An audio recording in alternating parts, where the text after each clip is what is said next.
Yo, what's going on, fellas? How's everybody doing today? I just got done with the AFC South roundtable with AD and Ruben and Harley. Just had some good stuff over there. So, we're back for another week. Just kind of going over the previous game and previewing the next game. Obviously, this week it's a quick turnaround, so I kind of like it. I mean, it's kind of stressful on the content side end where you gotta get a bunch of content out there pretty quick, but it's nice as a fan. You don't have to wait all the way till Sunday. So I feel like a Thursday game would be really nice if it was like after a bad loss. It'd be a good way to get over it. I feel like we aren't really getting to savor this Colts win quite as much, but I mean, I've been savoring the heck out of it. That victory Monday, I was going crazy, bro. I had bookmarks. I was pulling up, calling people out, making memes about AR, but it was going crazy, man. I loved it. Shout out Mr. Optimistic Swarman. If y'all haven't followed Mr. Optimistic, y'all need to on X. He's been doing a great job putting a bunch of quality content out lately. Keep it up, brother. He also does a weekly column on the website, like a silver lining, where he points out the good things from the game. So y'all check that out as well. Dr. Do, that's my guy. Let's get this party started. I'm sorry, Dr. Do. I planned on doing a chug with you tonight. I don't have the drinks with me, but we'll make a chug happen soon. If y'all don't follow Dr. Do, y'all should. He's an absolute beast. Birthday boy fell asleep. Yep, today's my birthday. I was on the AFC South roundtable getting late. So, Mr. Invisible Texan, what's up, brother? That's another good content creator. If y'all don't follow Mr. Invisible Texan on X, y'all need to. He puts out a lot of good stuff himself.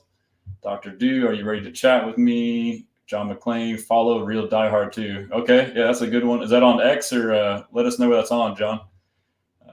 Don't worry, PG. What up, PG? Let me check some IG comments real quick. We got some people on IG. Luke says Nico and Diggs out. Yep, sucks. We'll be all right though. AD says yo. B Thompson, Armani Garcia, Xavier Hutchinson, blessing facts. He's gonna step up big time in this game. AD says Tank legacy game. I also believe that too. I think Tank and Hutch will step up big time in this game for us. And we got King Bless. That's my guy on IG. We stressing, but we still blessing facts. That's how it always is. I mean, all throughout the week, every game is stressing, blessing, and more often than not, we end the game blessing. So it's a freaking emotional roller coaster for sure, dude. Texans Daily News on IG. Kenyon Green need to figure it out. Big facts. I think we can all agree on that. It's tough, man. That's a tough. Watching that Sunday was rough. But it sounds like we're sticking with them from what D'Amico said in the presser and the reports you're hearing today. I don't know if that's just because it's a short turnaround and you got a couple days to prepare, and maybe putting in someone like Kendrick Green wouldn't be the best thing to do because maybe he doesn't have enough time and practice to work on getting reps. Obviously, we know communication is a big factor on the offensive line, being able to pass off assignments. But, I mean, you could argue that KG's communication hasn't been great itself. I will say, and I don't know what y'all think, but he's got to be on a super short leash, Kenyon Green, that is. I mean, if he gives up one sack, one pressure, maybe max two in the first 3-4 drives, they might pull him out. But I'm honestly very surprised that Kendrick Green is not starting. It sounded like they wanted to do it from what Big Sarge was saying. I really don't know what to make of those reports, but my understanding on that was Sarge has sources, and I guess he caught wind that I think he was saying, he didn't say it directly, but it sounded like he was alluding to he thinks that he heard that Kendrick Green would start over Kenyon Green. And then, there was the D'Amico presser where D'Amico said, Kenyon's basically the guy. We were 6-2 with them. And, some of us took that as like, oh, gosh, he's going to start Kenyon. Some took it as coach speak of him sticking up for him. We still really didn't know. But then today, reports come out from Aaron Wilson saying that Kenyon Green is the starter and that he is on a short leash and that Kendrick Green will step in if he struggles. So there's kind of a mess to be made out of that. But it sounds like Kenyon Green is the starter. And hopefully he is on a short leash. Hopefully he never gets to that point. Hopefully he somehow just figures it out. He has shown flashes here and there of being, a competent left guard, but we really can't afford to be playing with fire on that. I mean, the issue here is the franchise. CJ Stroud, the franchise quarterback, who is basically your entire franchise. The way he's been getting pressured, like untouched multiple times a game from that left guard position, we just can't afford to play with fire. Like if there's an issue, try to do what you can right then and there. And then, you're hearing, okay, well, if they're starting Kenyon Green, then what does that say about Kendrick Green? He must suck really bad. Does he? We don't know. You know what? And if he does, let's find out. Like, could it be any worse than what it is? So Kenyon's got to be on a super, super short leash. It can't get much worse than what it is. And in the meantime, we can just hope to, come out healthy in this Jets game until Jarrett Patterson comes back, because he showed some flashes, albeit in a small sample size, one drive, of playing some really good ball at left guard. So, yeah, John McClain said on X to follow Real Diehard too. Yes, sir. Dr. Dew says he can do a chug for me. Okay, I'm going to get Dr. Dew on here. I'll get you on towards the end, bro. I'll send you a link, and we'll do it for just a couple minutes, and I'll have Dew on to do a chug for you guys. If y'all aren't familiar, y'all will get familiar. Mr. Invisible Texan, blessing and stressing. I'm blessing, man. We're 6-2. 6-2. Obviously, things haven't looked pretty throughout the season. We've played with our food a lot, let opponents hang around. But I do think there's a silver lining in that. We're finding ways to win games that a lot of teams, or maybe our younger team early in the year, might have lost, especially when we've had games like this Colts game where it's in the bag and then all of a sudden we fumble and like, oh no, like you could very easily have weak teams that don't have a strong bond that could have let that setback get even worse, but we stepped up and stopped the bleeding and got the job done. So, and I think these games that we're winning, I think we're like 4-1 in close games. We'll go over it, but that's going to pay dividends down the road in the playoffs. All those games are going to be tight, but we can be able to look back on those experiences and say, hey, we've been here before. We know how to win in these situations. The outside fan will say, opposing fans will say, oh, they're lucky to keep winning these close games. But like, you just don't keep winning close games because you're lucky. It's because you have a damn good team. Like, and this is, I'll talk about the Jets game here in a minute. Like, that's a big factor in that game. I feel like they don't have that team aspect and resolve and leadership, and we do. So if times get tough, they can easily falter off. We can stay rock solid and pull out the dub. So that's something that's very undervalued, and it's really comes down to culture, honestly. Brandon, shout out Brandon. He said, took a Dolphins fan to make me realize we only had our high-powered offense together for one game this season. Yep. I assume if they are leaving Kenyon in that they are going to run heavy. That's a good assumption, and I would be totally down for that. See a lot of 12 personnel, 2 tight ends. And I've had this idea too. I want to write an article about it, but I think something we can do for pass protection, because we've been running ever since Nico went out, our percentage of 12 personnel or formations with 2 tight ends has gone up by 10, 20%. It was on Next Gen Stats. We'll look at it. But even though we've done that, the blocking from the tight ends and pass pro has been terrible. So one solution is bring in a Kendrick Green or an extra tackle, Blake Fisher, and have him be a tight end and do a heavy package. If we're having that bad of a problem in pass pro, then screw it. If the tight end's out there to pass pro and they're just getting work, just put in another lineman and run the ball and mix it up, run an old school offense and run some play actions off of it. I'm totally for that.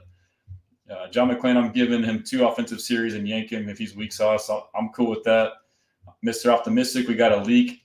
LOL, they should have kept that in the building. Yeah, that was crazy how it kind of went back and forth. And then, the way it turned out, the whole Kenyon versus Kendrick, from my understanding, just talking on the previous show, is that they were going to go with Kendrick. The word got out of the building, and then they changed their mind to go back with Kenyon. If that's true, that's kind of like crazy. I mean, you're just changing your mind midweek about who's going to be the starter. I mean, it's kind of concerning, honestly. Yeah, Casero don't like those leaks for sure. Let's see. Brandon says 49ers have some nice plays where the fullback and tight end fake the block and then run for a short route. Facts. We need to do some stuff like that. We'll have to get creative with limited weapons. Over on IG, Tony's World, be honest. With us losing Diggs, do you think we're still Super Bowl contenders? Yeah, I do. I mean, Diggs obviously was a beast. Multiple Pro Bowl receiver. He was very good for us for sure. Sorry, I was having a brain fart thinking about something else there for a second. Let me see. I'm supposed to have usually I got like some banners around here, but I guess I didn't set it up today. I'm trying to see if I can find something to make it look better. I mean, or we can just talk like this. I mean, let's see, present, share screen. No, I'm trying to see what I do with all my graphics. I had a bunch of graphics on here. I'll figure out in a second. But yeah, so Diggs, I think we're still a Super Bowl contender. So I mean, that's a topic I can address right now.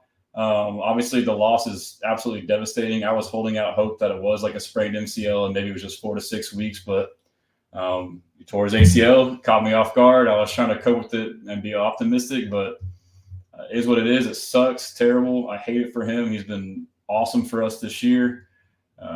We've learned a lot about him, that he's, probably the biggest surprise to us is how good of a teammate and leader he is.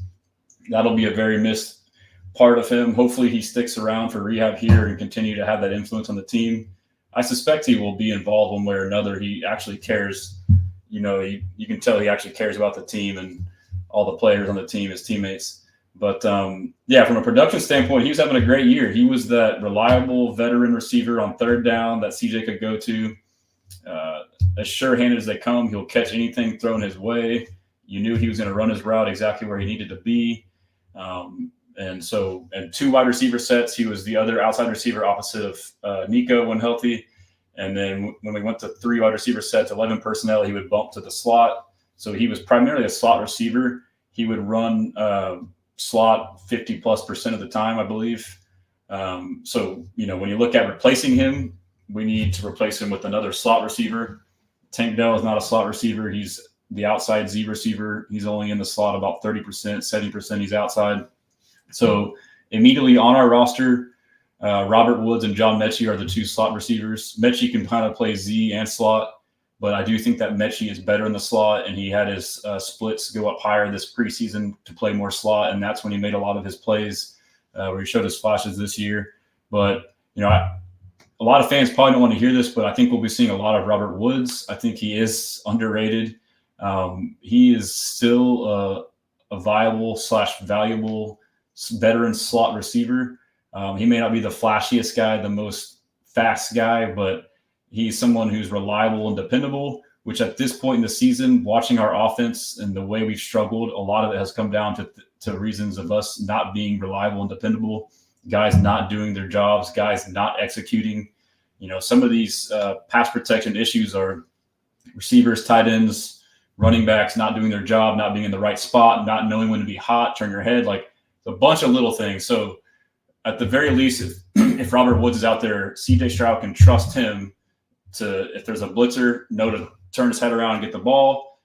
He's also a very, very good run blocking receiver, which is massive in this Bobby Slowick offense. They like to get receivers involved blocking in the run game. He has great hands.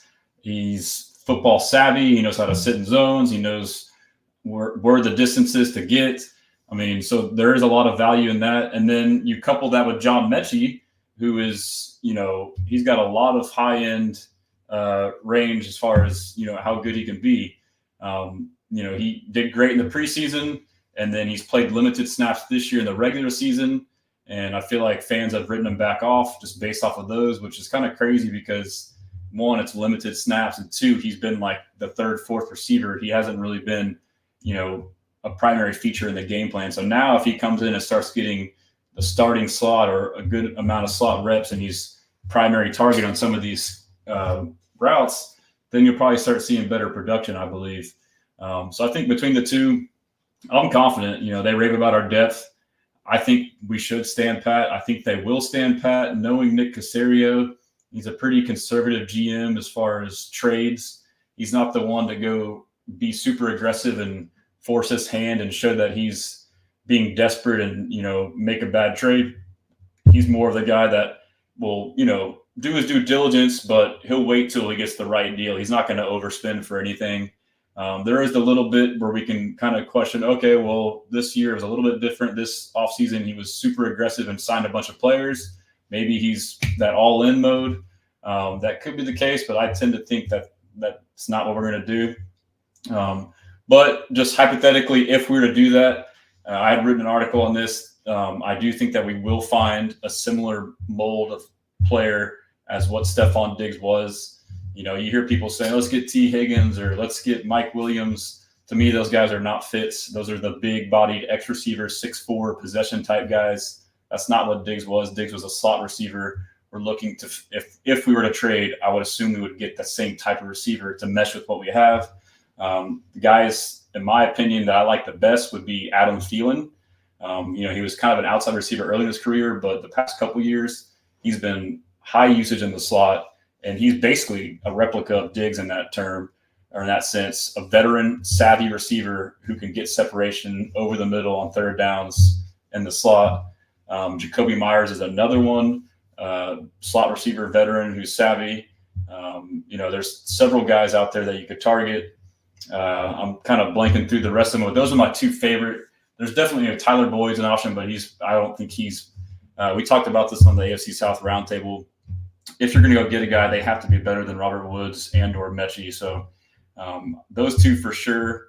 I know Kendrick Bourne's being talked about. There's several guys that kind of fit that mold, but those two would be the only two that I would be happy with that makes sense for us. But I don't know that we will. But yeah, so I think that we're fine without them, to answer your question. That's kind of long-winded, but that was a topic we've all been talking about. So 9 Aaron on IG says, does the coaching staff have something against Kendrick Green? Why not start him over Kenyon? That's crazy. I think there's a couple factors as to why, you know, the draft capital, Kenyon Green, first-round pick, they're going to get as many chances as possible. They don't want to be wrong, and then all of a sudden he's good, and then now you feel like you just quit on someone too early. You kind of crap out your investment. But I think that this decision is pretty much based off of the short week. That's what I hope. The game's not till Thursday. I don't know if I already said this or not, but, you know, you don't have time to get those reps in practice. So that's what I base it off of. And like I said, short leash. I don't agree with him starting, but short leash. Hopefully he does good. If he does bad, yank him right away. No diddy. Pinche Tuba. Why do you think that's a funny name. Why do you think we are underdogs by 1.5 points? I mean, I get the thinking. It's a road game. We have injuries, Diggs, Nico. You know, we got some on defense as well. And the Jets, I don't think are as bad as what their record is or what a lot of people think. They're a bad team. Like, they don't have leaders. They're undisciplined, but they have talent. And, you know, they've lost a lot of close games. They had back-to-back losses, one to the Vikings. They were having a game-winning drive about to score. Mike Williams causes an interception. So that's a game they should have won. And then the next week against the Bills, they're down by 3, and they have a drive to go win a catch that should have been made. A route was ran wrong by Mike Williams. Still had a chance to adjust, but took a wrong path to the ball. Another interception ended the game. Worst case, that game was tied going to overtime. If not, they continue to drive a chance to win. Last week against the Patriots, they lose because of special teams, and they've lost several games because of special teams as well. But they had a missed field goal, a missed extra point, and a punt return essentially for a touchdown. They gave them a short field for a touchdown. So, I mean, that's 11 points in a 3-point game. I don't think that Aaron Rodgers is washed. I do think that he may have lost a step in mobility. But his arm is still there. His brain is still there, which is the most important thing. He can read a defense. I think offensively, their biggest struggle has been early on in the year was a lack of that receiver, Mike Williams. They were trying to make their ex receiver, who's that possession guy, and he wouldn't do it. And so they were trying to force Garrett Wilson into a role that he couldn't fit, in my opinion. He's more like a Tank Dell type of receiver. They were trying to get him to be this big body receiver and make tough contested catches over the middle and jump balls, and it just wasn't happening. I also think Garrett Wilson is not quite a mentally savvy receiver yet. I don't know if he will develop into that or not, but a lot of Aaron Rodgers' success as a quarterback is, you know, kind of IQ plays as far as reading a defense, you know, back shoulder fade, throttle in the zone. And you could tell that his receivers have struggled. I thought the trade for Devontae was great for them. It's been 2 games, and they really haven't done much. So I don't know if that's going to change, but Devontae basically supplants Mike Williams at X, and he becomes that guy that can catch these contested slants, you know, jump balls, whatever it may be in the red zone. So that'll be a tough task for us, but I still think they're a good team. And then, you know, running back Braylon Allen, Breece Hall, those guys are both great talents. And defense too. I mean, they got a good defense. I do think their defense is elite, but not as good as we think and what they have been. They might be like a top 8 defense, but they're still a good team. And then the other factor that would go into them being plus 1.5 is this is pretty much a season on the line game. They're 2-6. They cannot afford to go to like basically if they lose this game, their season is pretty much over. So this is a very pivotal game. So let's see what else we got here. Let me check a couple of these on StreamYard. Detroit versus Houston Super Bowl facts. We all want to see it.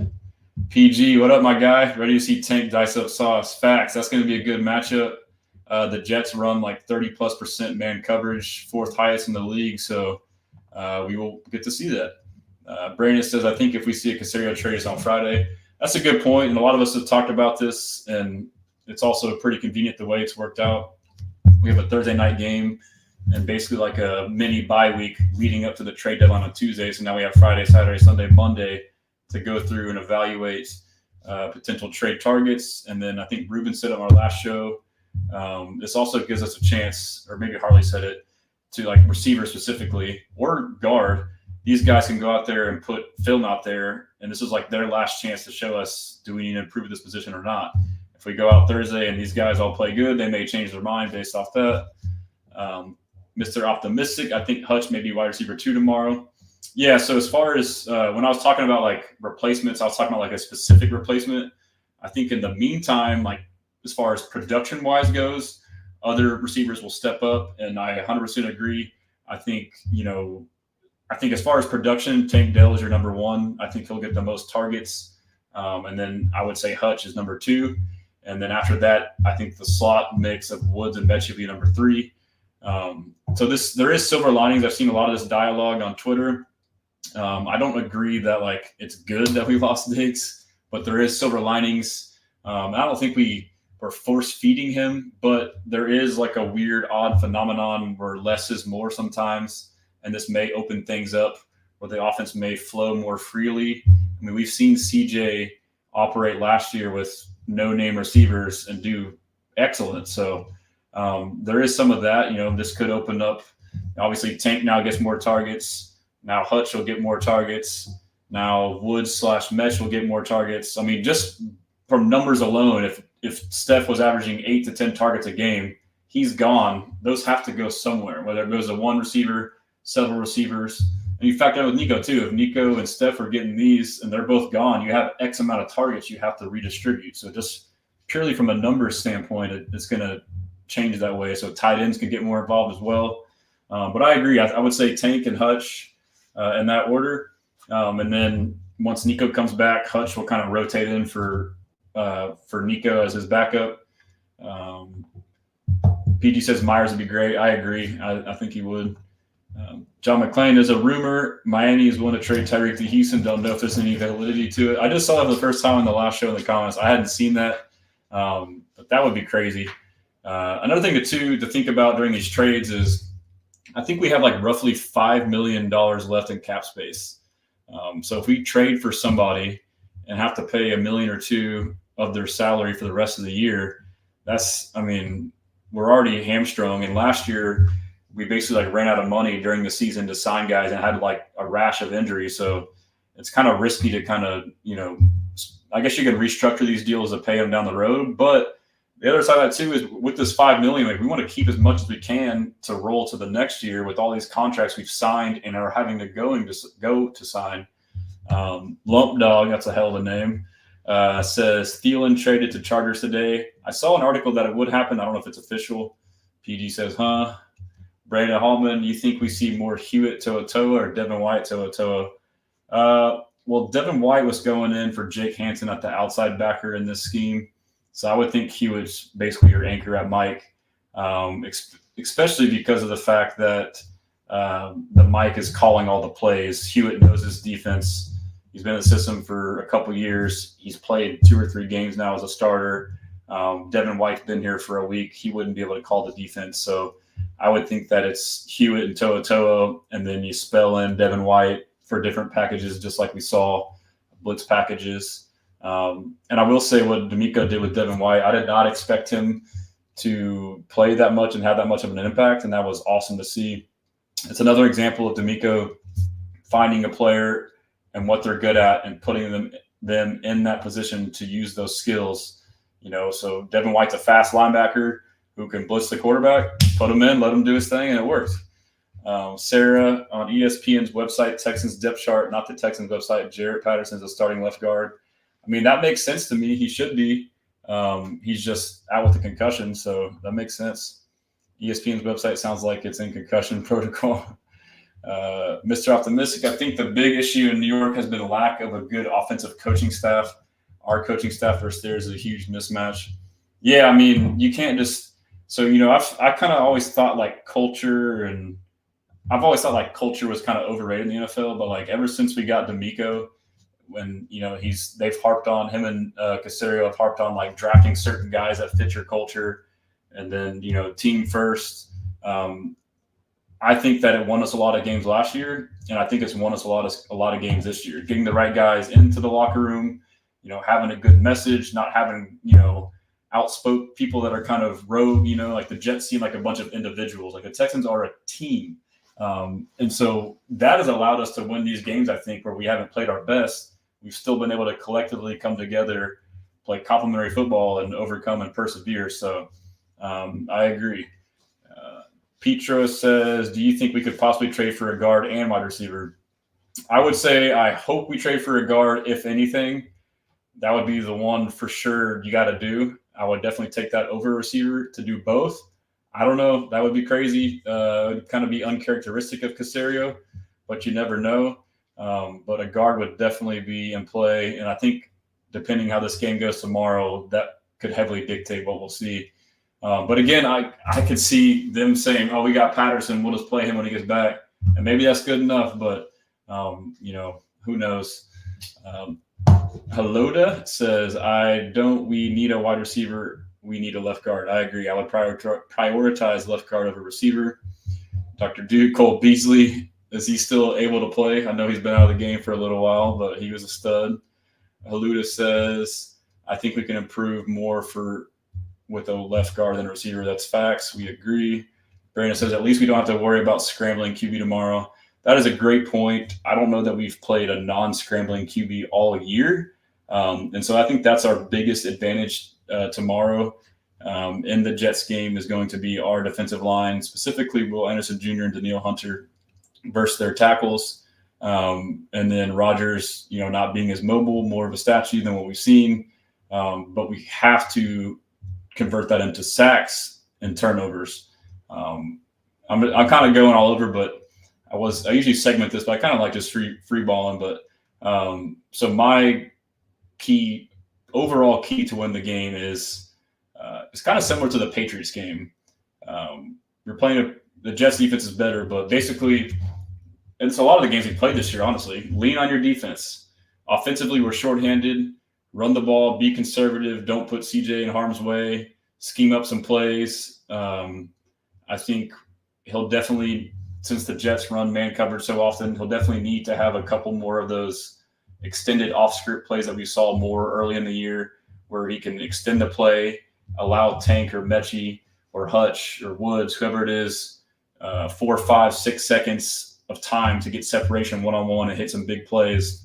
We only need 1, 2 or 3 of those max, and then really just play the field position field goal game. I know it sounds boring, but let your defense control the game for you, kind of like we did against the Colts at the end.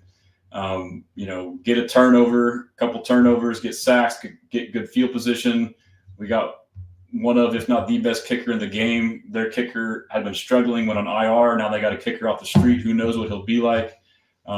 I think that's the way the game should be and will go. And I'm confident we can win that way. I think it'll be a close, ugly, tight game. Let's see what else we got here. Vega, Mechie, and Hutchinson can't get separation. I don't know if I agree with that. I mean, I could see it maybe with Hutch because he's kind of like your bigger, slower X receiver, but Mechie can definitely get separation in my opinion, especially in the slot. Brandon, if you looked at anyone on this roster as a cap cut, who would it be? I haven't really dove into that, but I know everyone's saying Kenyon Green, but that's a good question. I would have to dive into that. I don't really know the numbers off the top of my head. Let's see. Warner Munoz, Patterson is injury prone. Yeah, I don't know what his other injury history is, but I mean the concussion. I don't know if you can blame that on him. You get kneed in the head. It's just kind of tough luck. But John McClain says, "What about Cam Robinson to help on the O line? He's already gone. He got traded to the Vikings, and he plays tackle. We don't need a tackle." Brandon, old man Rogers on a short week. That's a good point. Maybe he's got some achy bones.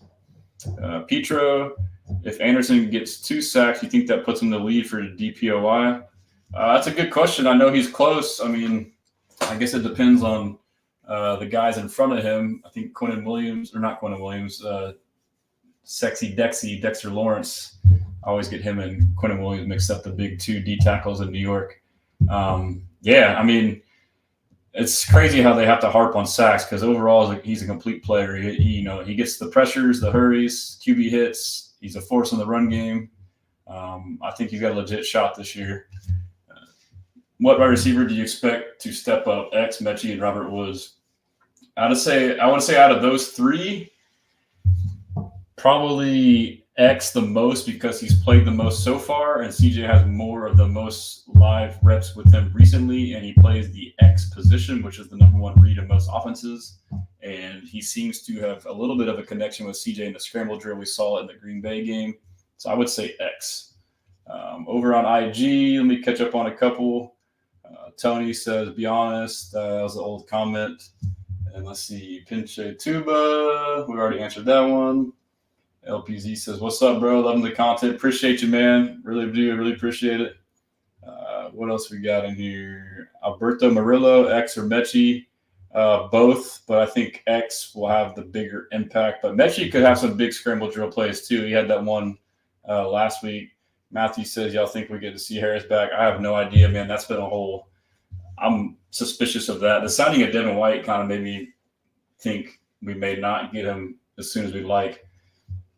Jordan Stepa says, I don't know, but our defense would be better when he gets back. That's true. Albert says 2 weeks, hopefully. I don't know. That's kind of optimistic, maybe.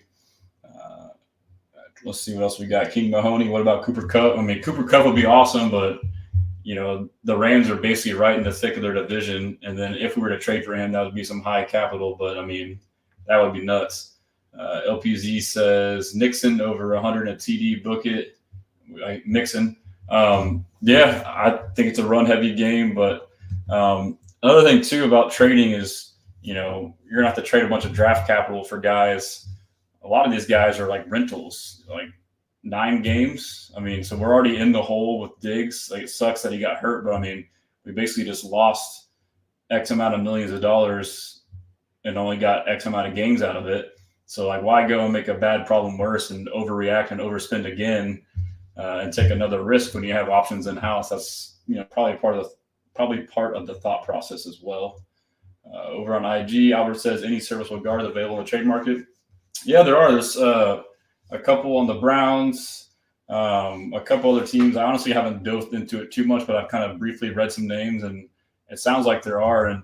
And from what we've seen, it has to be better than what we got. I mean, if we're being honest.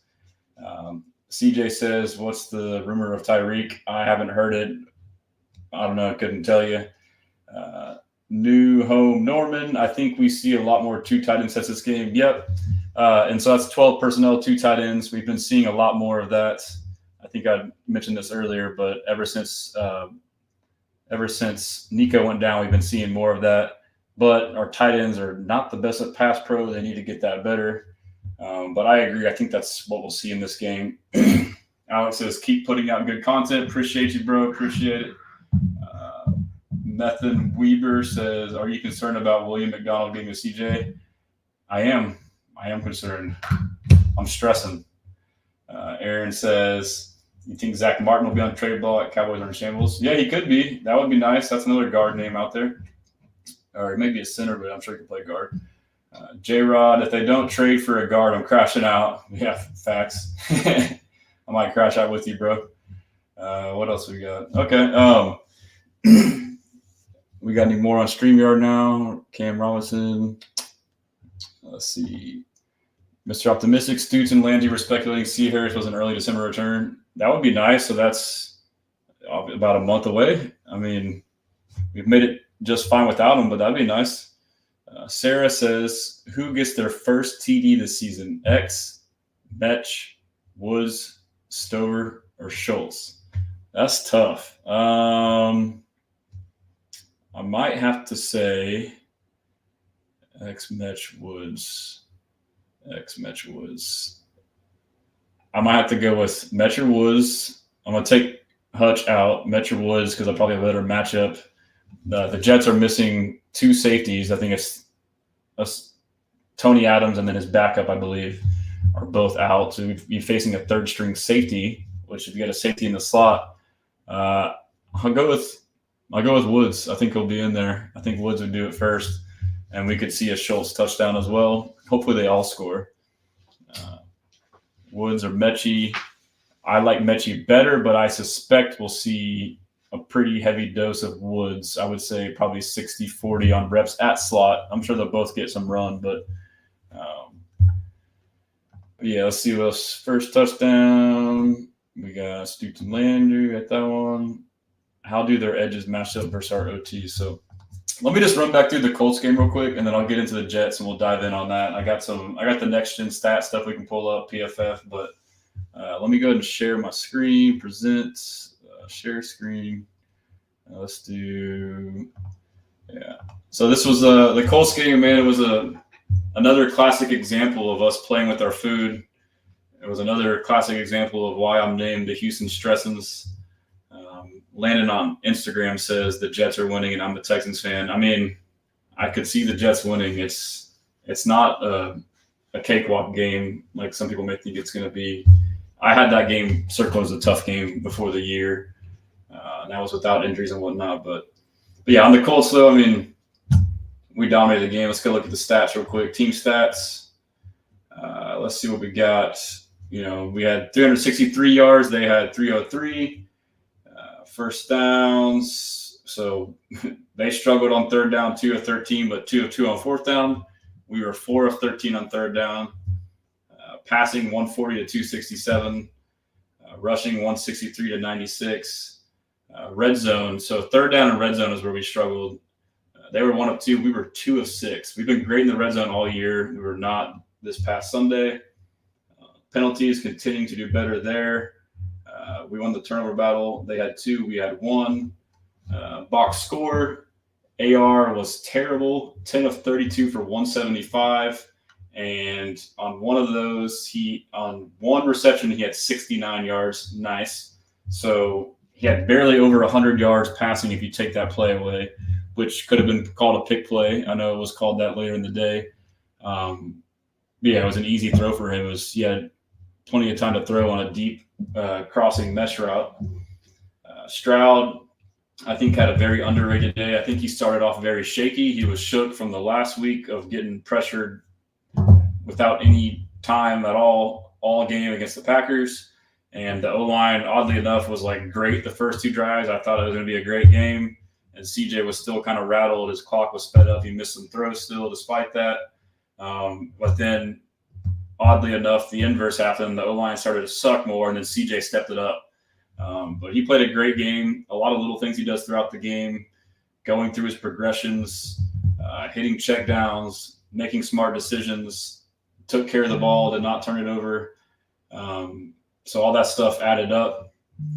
I guess the fumble, it was on Mixon. I don't know if he put that on him, but he had a great underrated game. We'll look at the PFF grades. That'll indicate that as well.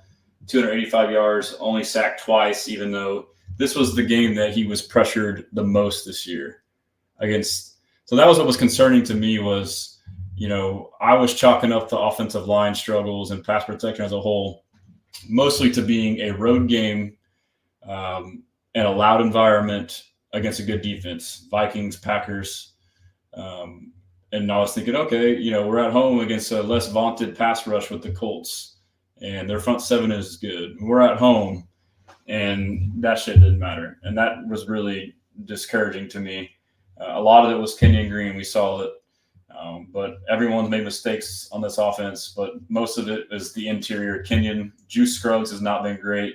They're both – at first it was like purely all mental, like they weren't picking up assignments. It was bad communication, simple stunts. and simulated pressures were getting us. But now it's that and they're just getting beat. Kenyon got manhandled a number of times. Juice got manhandled a number of times. Even Shaq Mason got manhandled here and there. I think Titus and Laramie are still solid as tackles. Laramie is still one of the best pass protectors at left tackle in the league. It was just the penalty issue, which he's gotten over. So hopefully that stays how it is. But back to the box score, Joe Mixon.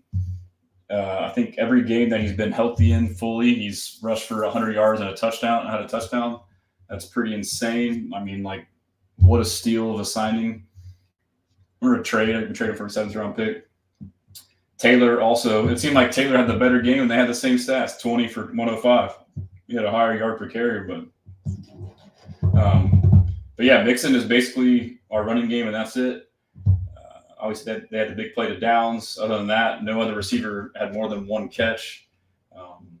Our defense, it starts with Will and Daniil, and then that allows the interior to eat as well. But the phenomenon of rush and cover, it could not work any better than what it did against Indy.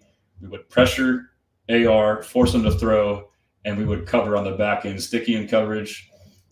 We had several pass breakups, especially early in the game. Eric Murray balled his ass off. That was kind of weird. He balled out, I'll say that. Eric Murray balled out. We had several break PBUs from Kamari Lassiter. Stingley was just locked down. They didn't really mess with them.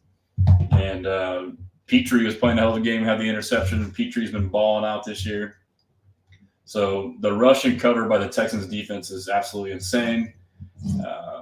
CJ Stroud had that fumble. Yeah, so you can see here once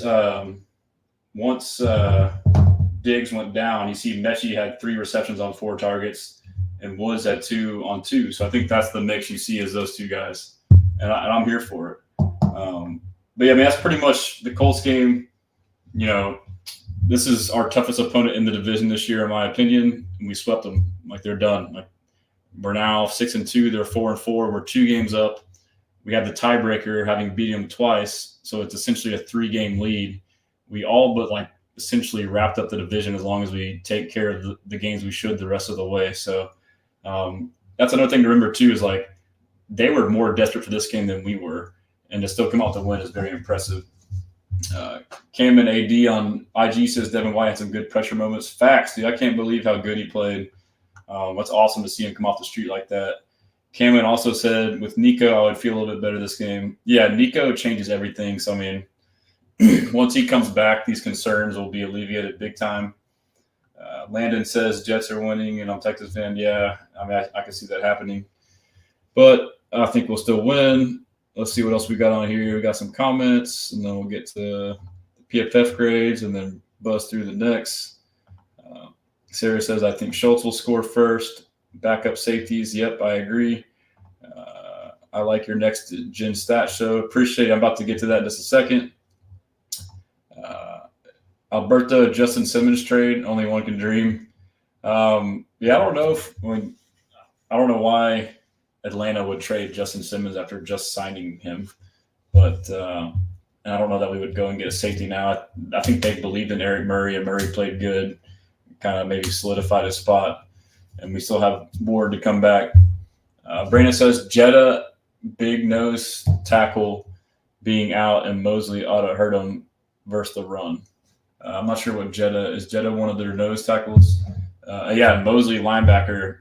So, I mean, yeah, that's the recipe. Double, triple team Quinnen Williams and just use the run game, hit some play actions off of it, get out of town.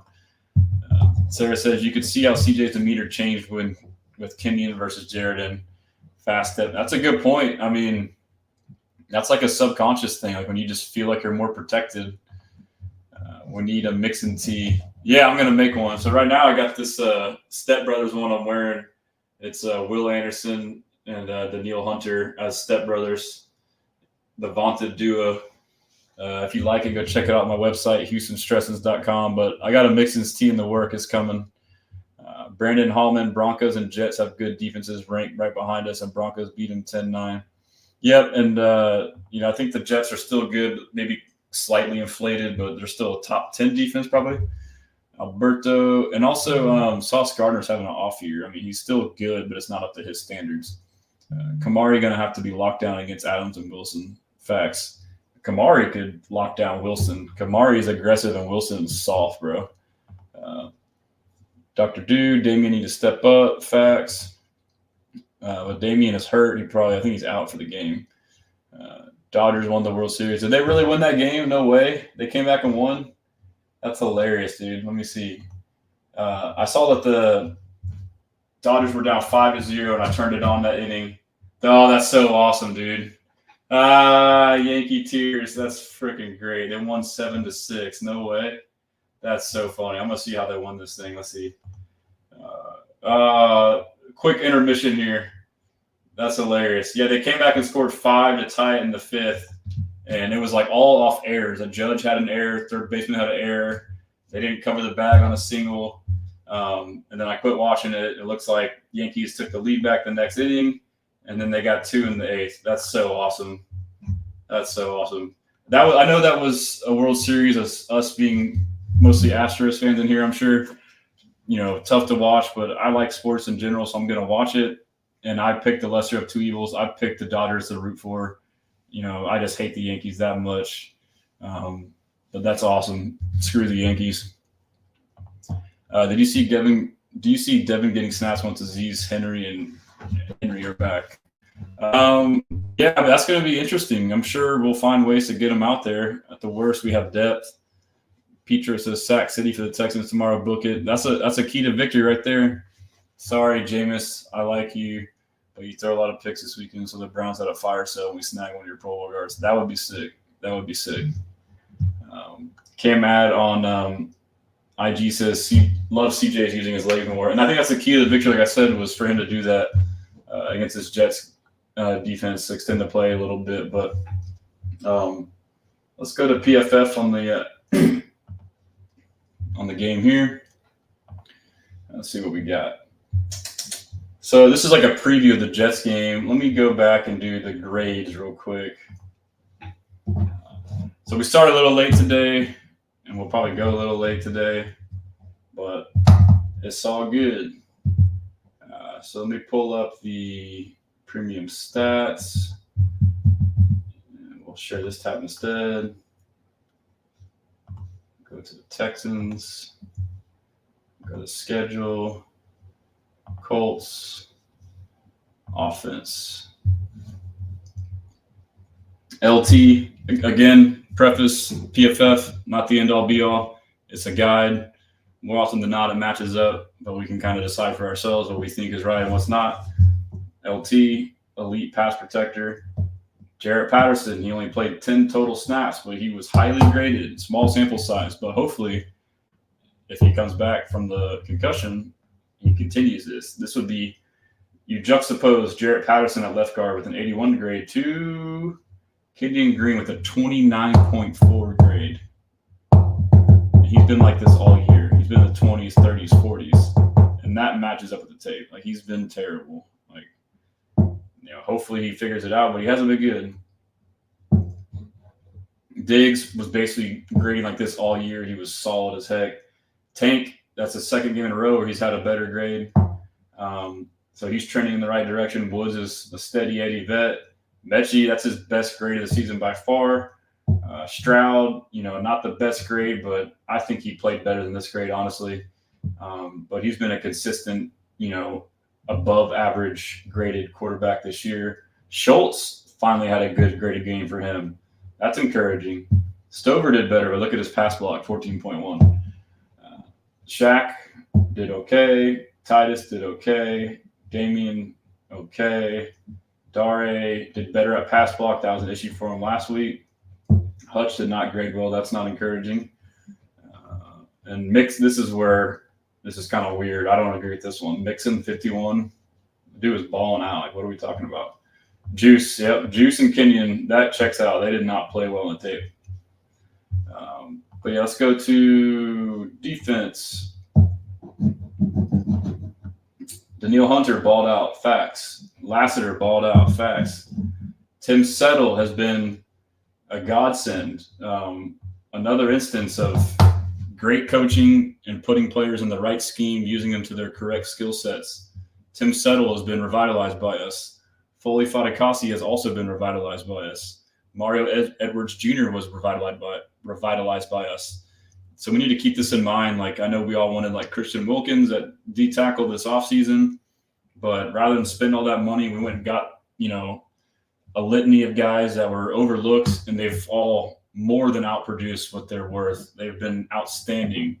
And I think it's the scheme, getting them to fit our scheme, using their, abilities the correct way. But they're also benefiting from, this is a Will Anderson and Danielle Hunter effect. Those guys are creating havoc on the edges, allowing for opportunities on the interior, and they're rushing as a unit, as a team. Early on this year, people were frustrated with Will Anderson. Oh, he only has X amount of sacks. Oh, Danielle Hunter only has so many sacks. But it's because they rush as a team. They're disciplined. They could probably have more sacks if they went out of their job and went out of their way and got sacks, but then they would also give up big plays on the back end too.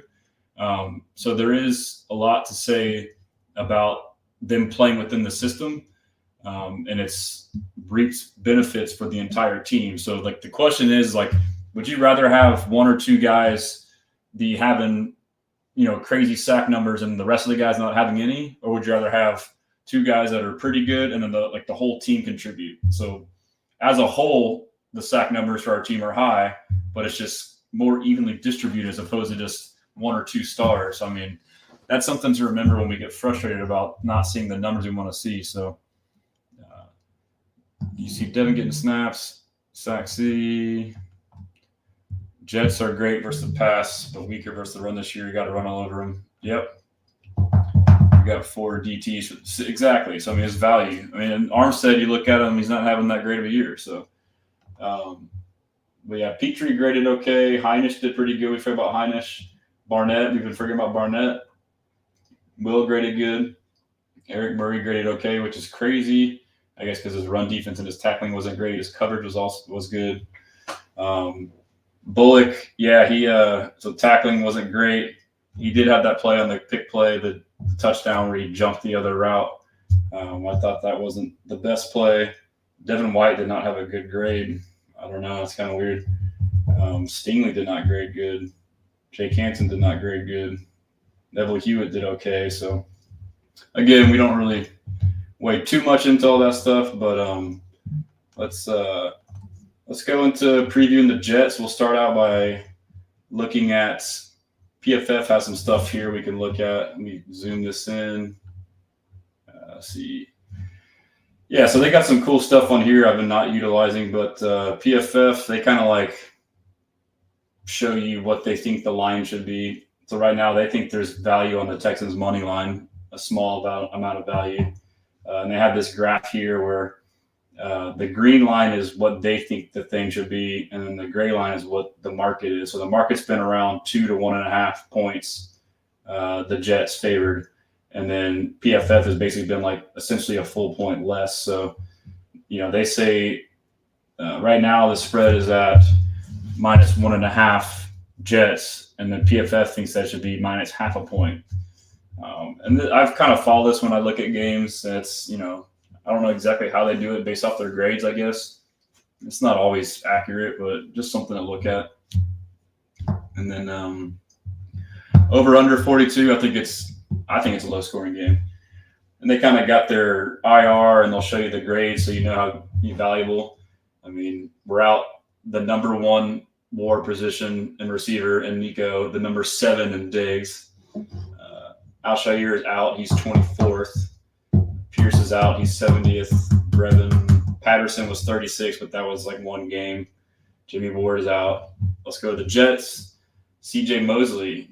He's a big name, but he's not as highly graded as we'd think. He's 82nd WAR, which is wins above replacement. Tony Adams, that's a big loss for them. 34th out of safeties. I mean, maybe that's not. There's only 2 safeties on each team. So Elijah Vera Tucker, guard, out.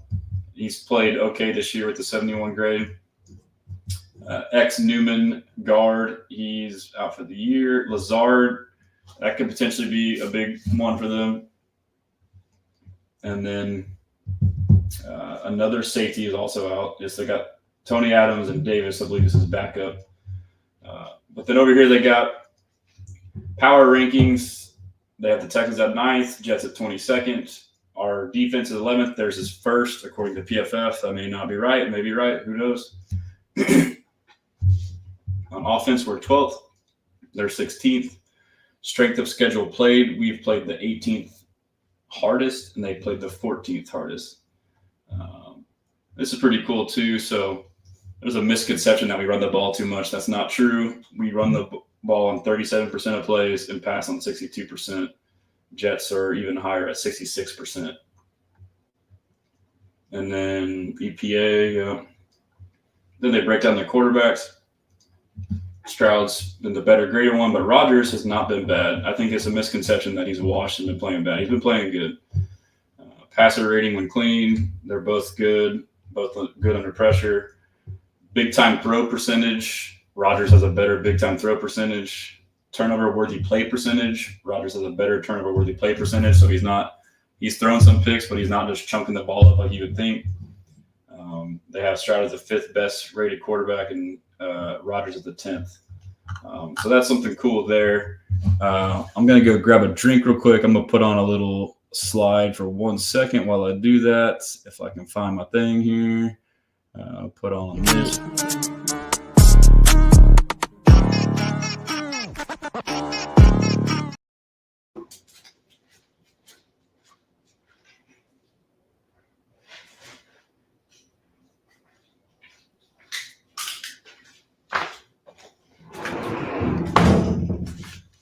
All right, back. Let me put another video while I drink this water so you don't have to watch me.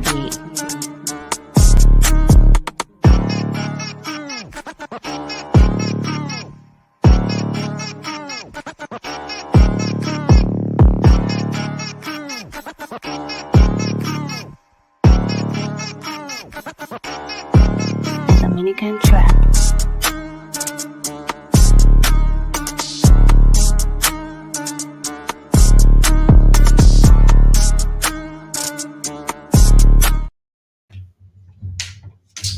Brandon says worse to run. Yeah, I think we covered that. So now it's time to get into the good stuff. This next gen. I'm so mad. Like I've been paying for this service and like didn't know this full part of this, but I mean, this is slick. So I mean, right here they give you like at a glance points per game. Texans 23.5, 14th in the league. That's a surprise. Jets 18.8, 25th in the league. Point differential, we're +9. They're -20. This is the big thing I alluded to. Records in close games. We're 5-1. They're 1-4. You know, some people may say, "Oh, that's just y'all being lucky," but to me, that's like the mark of a good team. Like, I don't think we've gotten lucky in these games. Like, we've won all those games, and the one that we lost in the close game to the Packers, we could have very easily won. To me, it's a mark of a good team, and then them being 1-4 is a mark of a bad team. Like, they're just so discombobulated. They're very undisciplined, getting so many dead ball penalties, kind of like how we were early in the year, but they've been doing it all year. At the bottom, you'll see total penalties. We have 61 for 28th in the league. They have 63 for 30th. We started out like by far the worst with a terrible start out the gate. And as of late, we've gotten it corrected. So we're trending in the right direction in that regard. And so that is one huge advantage we do have, in my opinion, in this game is the team factor. I can't remember if I touched on here or not, but the culture matters. Like, I didn't think it mattered, but the winning culture that D'Amico has established has definitely been a factor for us in all these close games. You know, the guys care about each other, so they'll fight that much harder. They're not as quick to give up on something. Whereas you got a team like the Jets who's opposite direction. It's like a sinking ship. You know, house is on fire. You know, as soon as things start going bad, people are just like, screw it, I'm out. Like, who cares? You know, so I mean, they're very close to like fully tipping over. So this is like their last gasp. So I do think it's imperative in this game to get off to a hot start. If you get out to an early lead, get them disengaged from the game, get them doubting and quitting, you could handle this game quickly. If you keep it around, let them get to a lead or keep it close, then it starts to get more and more dangerous. But we do have the benefit of us having the success in close games. So Um, so that's just the overview, and then it'll give you some team overview. They have a slight advantage on overall passing. We're 9. Their defense is 7. Rushing, this is conflated again because Joe Mixon's been out, but we're 30th or 15th, so their rushing defense isn't great. So I mean that's probably even. Pressure rate, this is a concern we all know about. We're 30th. We're terrible. And their defense is 6th. So they got a massive advantage there. The flip side of those metrics, Texans deep. So basically on these, which I think it says Jets defense on all of them, but I think, one of them's a 1-star and then one's a 3-star on rushing. But anyways, the flip side, we have all 3 on defense. Their overall passing is 18th. We're 4th on defense. Their overall rushing is 28th. We're 22nd on defense, which to me is crazy. I feel like our rush defense is lights out. So we'll shut down their run, their pass. This is a good battle.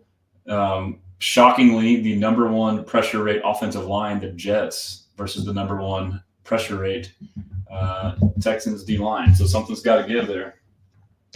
There's a bunch of good nuggets in here. It looks like they added one.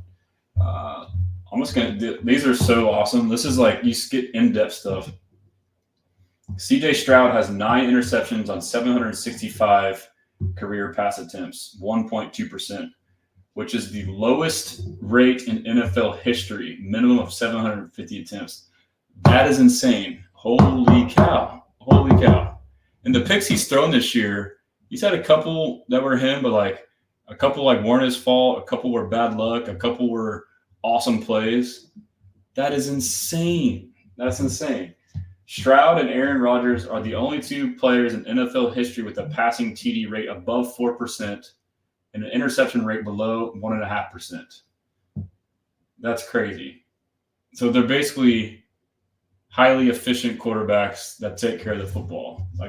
But they also are aggressive enough to score. That's insane. Aaron Rodgers has gone 30 straight games without recording 300-plus passing yards. Rodgers has never had such a streak longer than 12 in his career prior. Oof. Well, let's keep that. Let's make that 31.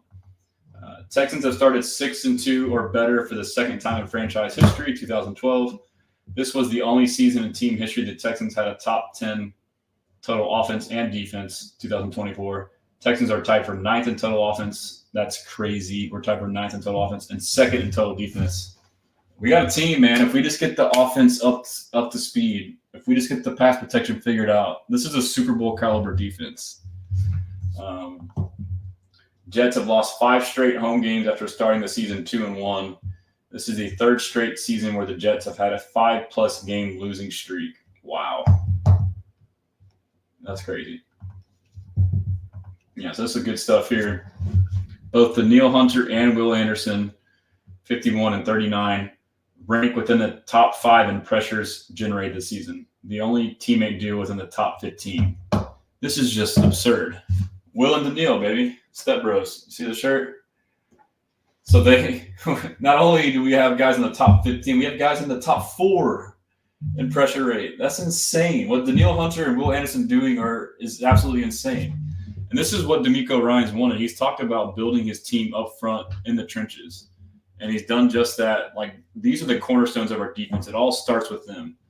I mean, it may not show up in the stat sheet with sacks and QB hits, but, like, these guys are having an absolute effect on every game. Whether they get sacks or not, they are having a huge impact. Like, they're causing chaos. Like, all these other players stepping up on the interior, it's because of this. This is insane. Hunter has been particularly good at getting to the quarterback quickly, generating 20 of his 51 pressures under 2.5 seconds. Only one of 2 players to generate 20-plus quick pressures this season, him and Myles Garrett. So basically, with that unorthodox rush he has where he kind of looks like Gumby, he's just blowing right past these guys. No diddy. Let's see what else we got. Jets defense. Their D-line production has dipped. I saw this earlier. This is pretty good. Since the departure of Robert Saleh, dropping from 3rd highest pressure rates in weeks 1 through 5, 40%, to 13th highest, 35% since week 6. Additionally, interim head coach Jeff Ulbrich has deployed 6-man fronts at nearly triple the rate, 5.4% to 14.5%, and has sent 6 or more blitzes at a higher rate. So Ulbrich has kind of changed the defense, and it's made them worse. They're getting less pressure and putting more men at the line of scrimmage. But this does concern me if they're putting these 6 or more blitzers. I mean, with the way our pass pro is, that does worry me, but it's nice to know that they're not getting home as much as they were, but it'll still be a challenge. Texans offense, the interior, this is where it gets scary. This is the stuff I saw the other day, and I was scared. The interior O-line. Our interior O-line is allowed to combine 15.5 sacks this season, the most in the NFL. Kenyon Green, Juice Scruggs, Shaq Mason. They have allowed 30 total quick pressures, tied for the most by an interior O-line. Not good. Ahmad Gardner, Sauce Gardner. So he hasn't had as good of a season in the past. This will indicate that. He's allowed a career high in receptions over expected, target EPA, and completion percentage. And the nearest defender on passes over 10 air yards this season. This is Gardner's first season allowing a positive EPA and reception over expected on such passes. Gardner has yet to record a single downfield pass defense in 2024. Yo, Tank, CJ, hit him with the deep ball. That's crazy.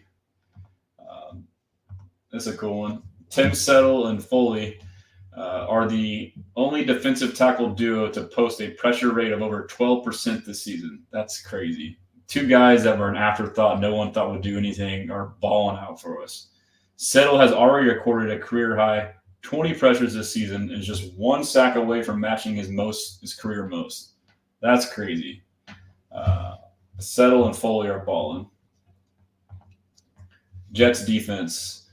Jets have missed 88 tackles this season, tied for 4th most in the NFL, Joe Mixon, but have allowed just 392 extra yards off those missed tackles. So they're missing tackles, but they're not getting burnt for it. So the Jets have allowed 4.5 extra yards per missed tackle, 4th fewest. So I guess they are kind of swarming to the ball, but that's an area where we can take advantage of in the run game with Joe Mixon. Let's see what else we got over here. Warner Munoz. We're going to need another masterpiece draft class from Casario, no BS. Yeah, we need one for the O-line. For show. Aziz, he's not playing, so we'll just skip that. There's a couple more in here that are pretty good. Jets offense, after using pistol formations on just 3.2% of their offensive snaps through the first 5 weeks, 20th highest, the Jets have utilized pistol more on a 17% of their snaps under new offensive coordinator Todd Downing, the 4th highest rate, so they're going to the pistol more. So this is kind of an interesting team because they've gone through changes at both coordinators mid-season, and you've seen different trends since. Despite the increased usage of pistol, the Jets have averaged just 4.1 yards per play from pistol alignments over that span, 4th fewest. So, I mean, they're making changes and they're out working on offense and defense. Hunter has the highest pressure rate since at least 2018 with a pressure rate of 21.6 this season compared to his 14.2 pressure rate over the previous 5 seasons. So Hunter is having not only a good year, but a career best year in terms of production. He has also recorded his fastest average get-off time, 0.79 seconds, and his 2nd quickest time to pressure since 2018. So in the offseason when they interviewed him, or maybe it was during training camp, and this is when we all got hyped, like they were asking about him and this D'Amico Ryans defense. He said, what I like about it is it's just go. Like, I don't think my job is to just go. This tells you right here, he's just going. He's averaging his fastest get-off time at 0.79 seconds. He has one job only, just run and get the quarterback. And he's doing a hell of a job with it. This is insane, dude. Jets offense, they have faced cover 0 on 10.3% of dropbacks this season, 3.8% higher than any offense, and one of 3 offenses over 10%. Jets have generated a 34.6% success rate against cover 0, 17th highest. So they're not great against cover 0. And we run, I don't know how often we run cover 0, but we run cover 1 quite a bit, but D'Amico is not afraid to dial off the blitz. So that's we need to pressure Rodgers. I think both teams are going to blitz the crap out of each other. Texans offense has continued to use, this is something I mentioned earlier, two-back formations at a high rate this season, ranking inside the top 5 usage rate. I guess I didn't say this, two-back. Okay, so we're using two backs at the highest rate in each of the past 2 seasons, which would be running back, fullback.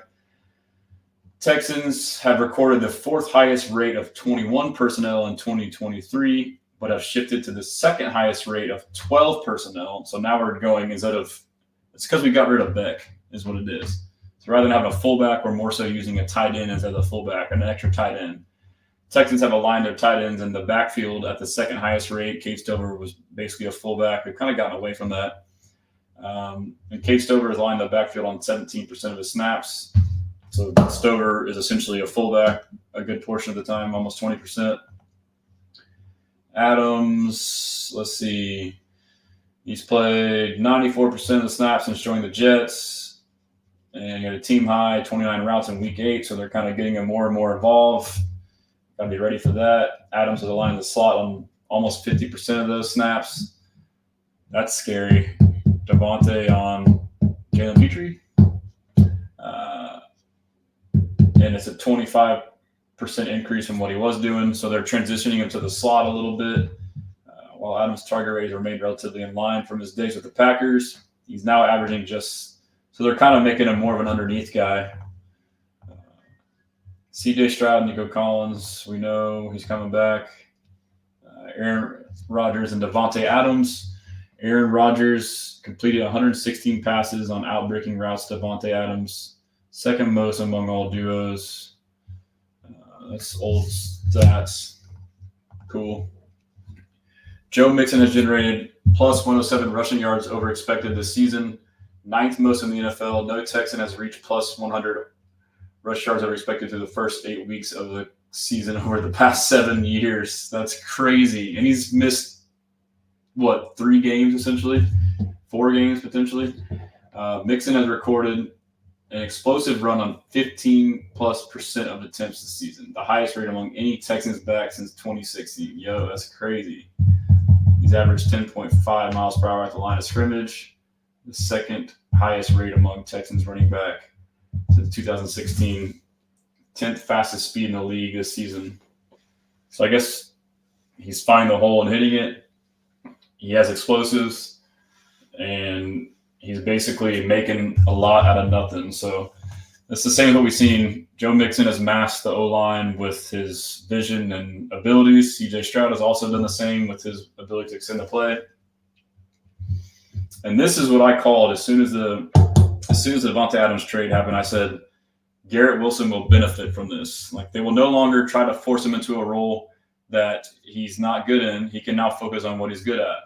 Garrett Wilson has upped his production since the arrival of Devontae Adams, averaging 0.9 more yards per route run, despite recording a 3.5% lower target rate. So now he's able to run the routes that are more conducive to his route tree. He's also seen more targets downfield. Yes. So he's not doing all this BS stuff. Nearly doubling his air yards per target, 7.9 to 14.7. So now he's a deep threat for us for sure. He's caught 5 of his 12 targets on 10+ air yards. So he'll be the deep threat to look out for. Texans offense have allowed the 3rd most unblocked pressures this season, 28. That's just unacceptable. After allowing 55 all of last season. That's crazy. So, I mean, we're already halfway there with our starting O-line. They're 83 unblocked pressure since 2023 is tied for 2nd most. I wonder who the worst is. Breece Hall. So I am concerned about Breece Hall. I feel like we have struggled with athletic running backs out of the backfield pass catching.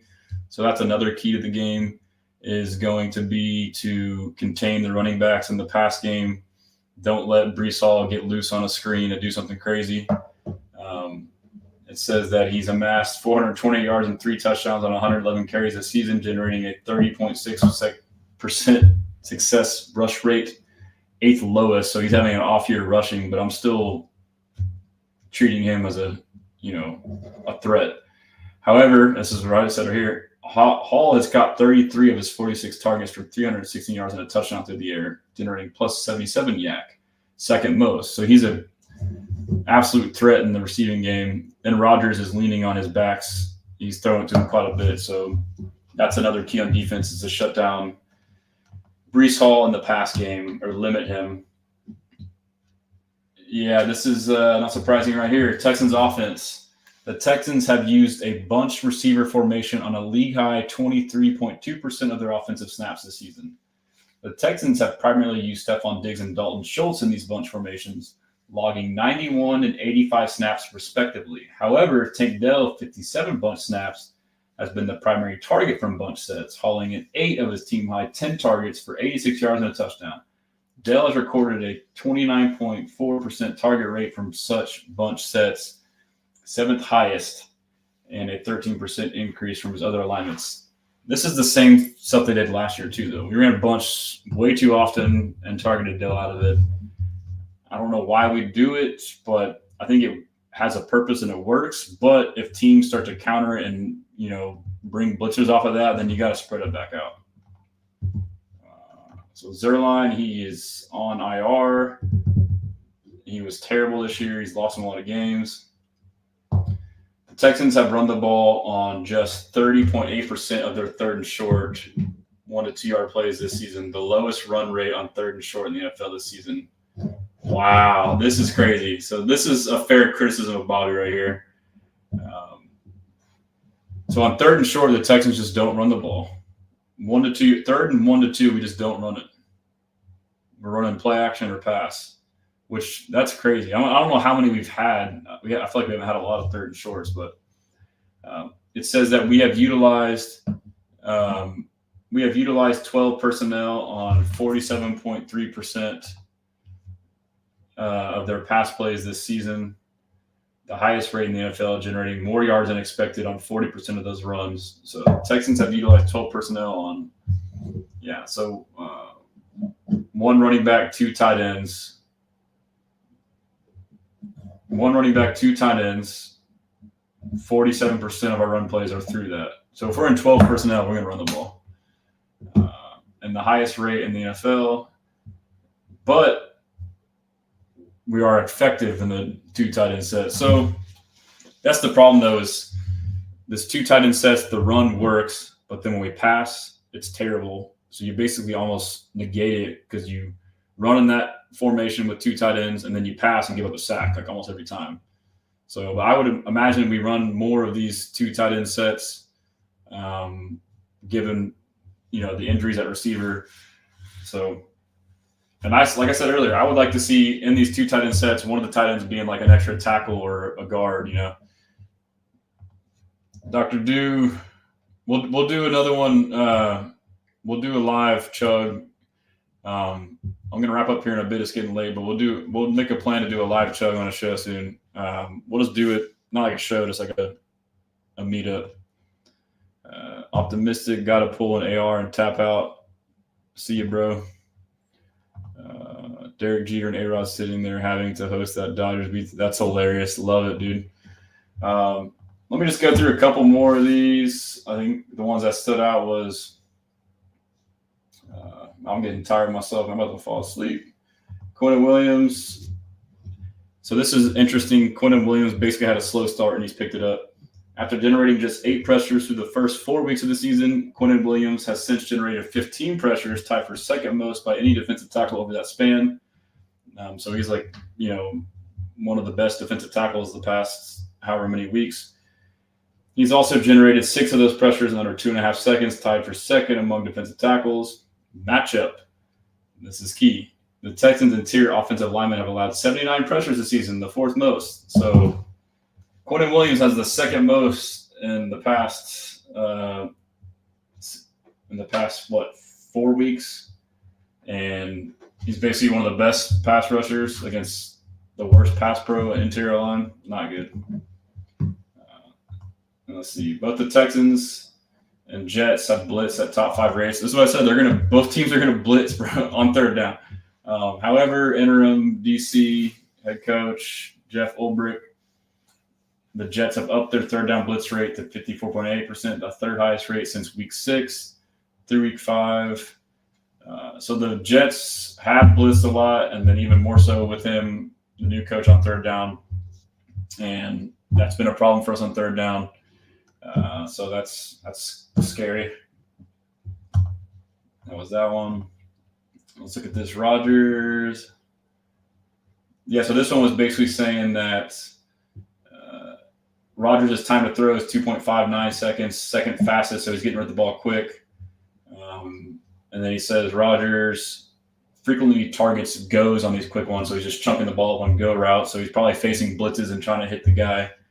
But he's only completed 11 of 26 of those for 1 touchdown, 1 pick. So we could get some success there. Matchup, Texans have allowed just 5.4 yards per attempt on quick passes, third fewest. So we're pretty good on quick passes. So we could see like a Derek Stingley pick on a go route. Rodgers trying to just chunk it up real quick. Stroud, opposing defenses have utilized cover 2 at the second highest rate when facing the Texans this season, 23.8%, recording an average safety depth of 13.2 yards, deepest in the NFL. Stroud has recorded an 89 passer rating as cover 2, an 8.8 drop from his passer rating. So, yeah, this is what we knew. Like, everyone's playing too high shell prevent. But the Jets, they run man. They believe in their deal. So, I mean, he's going to have his chances. And this could be a big game for CJ. As long as we just get a little bit of protection, this could be a big game for CJ. We've seen him ball out without the best receivers. You still have good receivers in Tank, Hutch, Metch, and Woods. And you got your tight ends and running back. We're going to see a lot of man coverage. It's just give them enough time to throw the ball. They'll eat them up, dude. This could be. I'm starting to think like maybe we could move the ball, throw them in this game. Jets have utilized empty formations on a league high, 14%. This one says like they're using empty a lot, and it's still not working that great for them. There's a couple more, and we'll wrap it up. Let's see. Petrie. Yeah, Petrie continues to be underrated, man.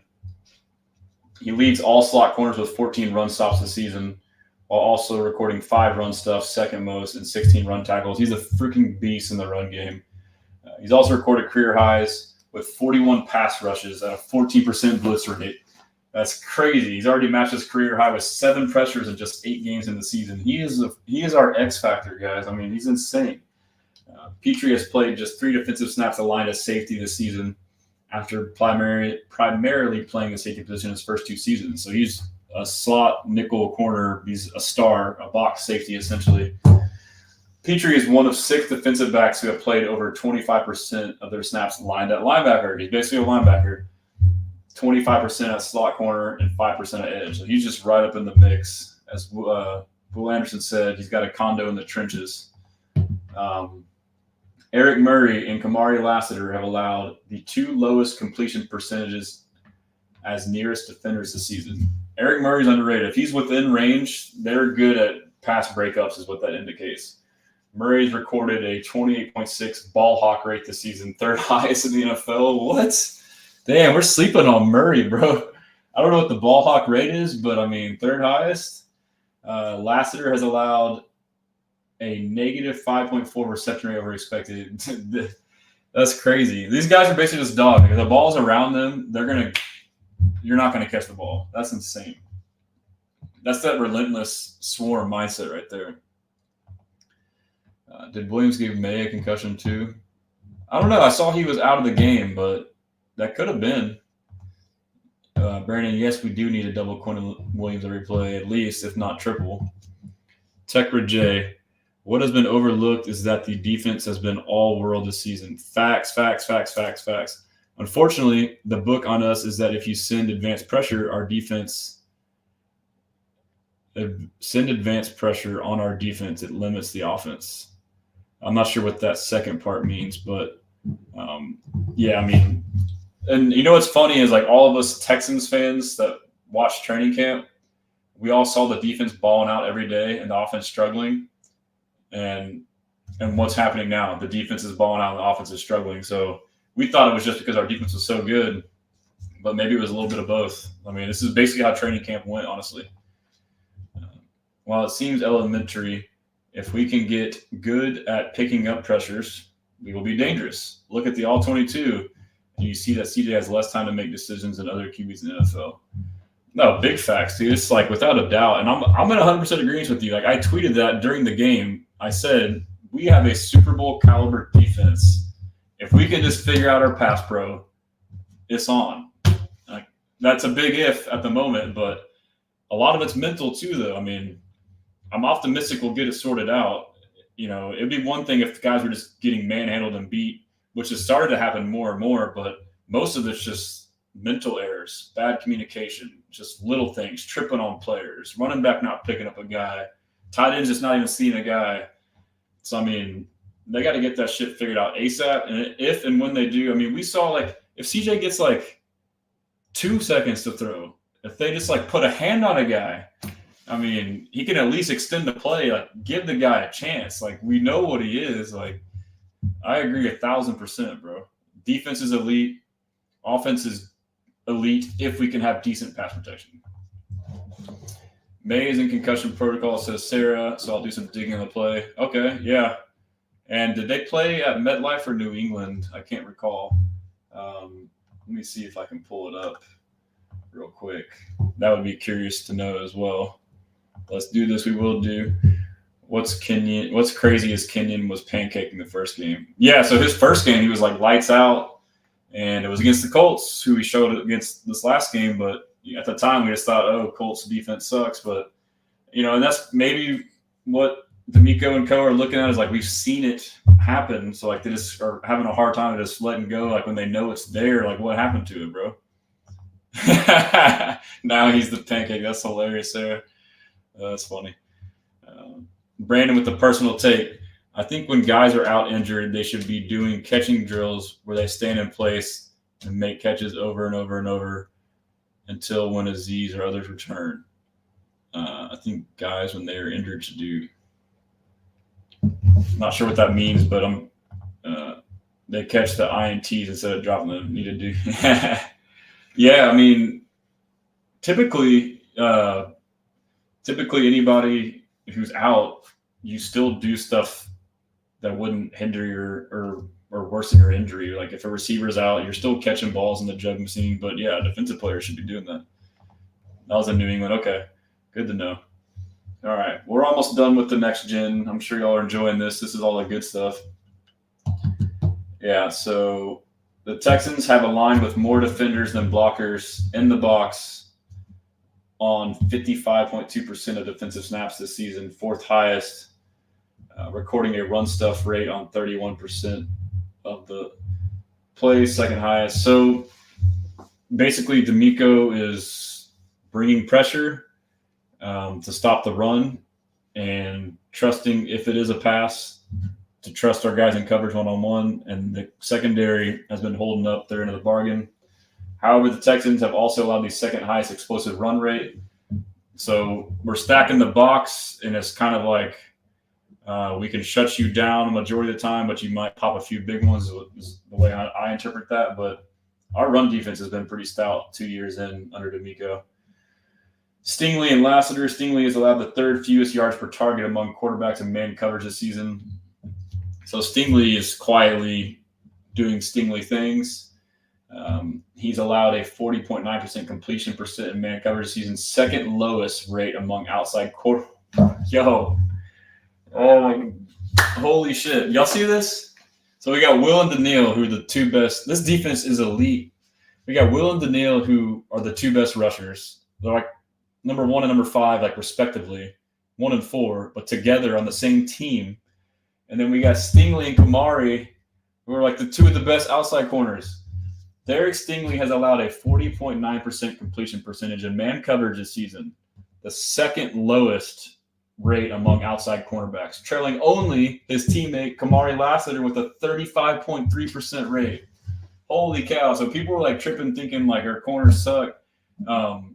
We run man a ton and blitz. So like what we're doing, like blitzing the heck out of these quarterbacks, AR, Fields, Josh Allen, and making these guys look like absolute fools is because we're able to bring pressure and do it over and over and over again and take the risk knowing that our corners are going to be locked down in man coverage. Like, this is insane. But it also goes both ways. Like, these numbers could be higher, the passer rating, because the pressure may get there sooner and they may throw it sooner. But it's the rushing coverage phenomenon. But, like, this is insane. Our defense is elite, dude. I need to make that into a tweet and post that. That's insane. They catch INTs that are dropping them. Vos says, I mean, they looked actually competent with Patterson. It might have been in the top row of the stadium, but it was obvious. Oh, for sure, no doubt. Yeah, Brandon Aziz catch changes the game versus Bills. Yeah, he had 2 drops. One was kind of tough, but the other one he should have caught. Brandon says Murray catch changes the game versus Packers. Facts. I mean, it's tough. I mean, some of those are like, you're running full speed one way, and we're asking these linebackers to make a lot of catches that receivers wouldn't even make. Fred, those are crazy stats. Facts. I just got freaking pumped reading that, dude. That's crazy. I need to make that into a tweet. So back to blitzes. Texans have used man blitzes at the 5th highest rate in the NFL this season, 21%. So this is, we have crazy man coverage on the outside. So now you can blitz. When using a man blitz, the Texans have generated a 54.8% pressure rate, 5th highest. And a 69.4 defensive success rate, 3rd highest. Matchup, Aaron Rodgers has averaged a career low 5.8 yards per attempt against man blitzes this season. His fewest since 2016 and the 9th fewest this season. From 18 to 22, Rodgers generated plus 0.9 plus 98 EPA against blitzes. Second most, but since a negative 35. So this would indicate to me what people are saying, and it sounds like it's true, is the one knock on Rodgers is mobility. Before you blitz him, he scrambles around like a Houdini and extends the play, hits you deep. Now he can't, so now he's forced to get rid of it soon. The more I'm going through this, the more confident I'm feeling. This game is concerning to me. It'll be a close game, but I could now see us, as we dive through this, winning in a 30-10 fashion. I said 17-13 earlier. I still think it is I feel like this is a similar game plan we've had all year. Bills, and we hate it. It's going to be another Stressan's game. We're going to lean on our defense. We're going to be conservative as hell on offense, and our defense will win this game for us. Our pass rush and our secondary, D'Amico and his blitz packages, causing hell for Aaron Rodgers, stopping the run. That's going to win us the game, and it could get ugly. We'll see. Tech Raj, all those defensive advanced stats are what gives me hope. With the reduced training camp, it takes a while to coordinate protection. The running game is clicking. I understand why D'Amico is optimistic about getting the O-line issues tightened up. It's the final piece of getting the offense buttoned up. True, man. I'm like, what you're saying is like, I'm doing this. I'm going through this. I've gone through some of these. Like, I got goosebumps right now just reading all that. Like I said before, and I've already thought this, that we had a Super Bowl defense, but like, I'm really thinking like this defense is still underrated. Like this is an elite defense. Like all these stats we're looking at, like, holy cow. And we're still haven't had all of our guys. We still just got Danico Autry back. He's not even being ramped up yet. We still don't have Christian Harris. Aziz has been out for a lot of games. Henry Toto has missed games. Jimmy Ward has missed games. I know he gets hated on, but Jimmy Ward is a solid player, dude. Like he makes his defense different. Kamari's missed games. So, we have pieces out there still, and we still performed at a top. Like this defense is elite, bro. This is a Super Bowl caliber defense. And to Tekra's point, we can kind of take advantage of it and lean on it until we figure out the rest. So that could be D'Amico's mindset is I could get away, with continuing to work on the progress of figuring out the pass pro and leaning on my defense in the meantime. The only concern in that would be don't take too much of a risk to where someone like KG can get CJ hurt would be the only counter to that. Brandon, I told people that D'Amico got San Fran to be the number one defense by yards. It might only take him a couple years before the season he started. Halfway through season 2, we were number 2. And he's had people hurt, dude, and he still hasn't gotten all the guys he's wanted. But this is like the first year he kind of had some holdover guys, but this year he was able to add a lot of guys in free agency. And we give D'Amico flack for end of game management, but I mean, this dude is building an elite defense and he calls an elite defense. And this kind of backs up my suspicion all year. and last year. Like Slowick gets a lot of this hate, but the way the game is called and the way our games are played, they're frustrating for us fans to watch, but it's a very conservative style of a game. But we lean on our defense, and it's because DeMeco Ryans is a defensive-minded head coach, and he knows what he has. Like, how many games have we won this year with defense on the field over and over and over and over again? They get stop after stop after stop.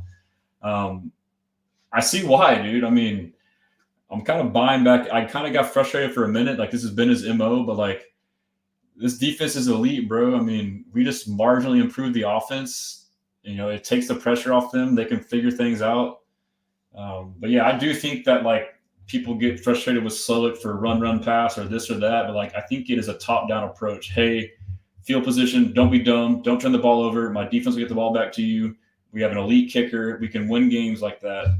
It's not sexy, but that's how we're going to win games, man.